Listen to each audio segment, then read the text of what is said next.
Hello everyone, good morning. আজকের ভিডিওটা শুরু করলাম রান্নাঘর থেকে। শীতকালীন সমস্ত ভেজিটেবলস এখানে আমি কেটে নিয়েছি। শিম, বিট, গাজর, ফুলকপি, মটরশুঁটি সমস্ত দিয়ে একটা মিক্স ভেজ বানাবো রাতের জন্য। আর এদিকে ব্রেকফাস্টে হচ্ছে সুজি। এটাও সমস্ত শীতকালীন সবজিগুলো দিয়ে সুজিটা তৈরি করি। আর এটা হচ্ছে পালং শাক, মূলো, শিম, কুমড়ো দিয়ে একটা পালং শাকের তরকারি করেছে। এটা খেতে খুব ভালো হয়, বাড়িতে আমার মাও বানায়। আর হয়েছে মাছের ঝোল, মাছ বলতে কাতলা মাছের ঝোল, একটু ধনেপাতা দিয়েছি ছড়িয়ে।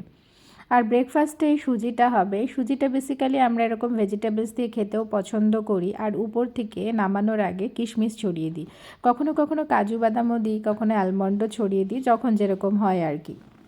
এদিকে দেখো, হাজব্যান্ড অফিসে বেরিয়ে যাওয়ার পরে কিন্তু আমি মাম্মার জন্য অ্যালমন্ড আর কিছু ক্যাশিউ শুকনো খোলায় রোস্ট করে নিয়ে পাউডার বানিয়ে নিয়েছি। এখন মাম্মা শুয়ে গেছে, ওর সকালে দুধ খাওয়া হয়ে গেছে, এখন ঘুমিয়ে গেছে।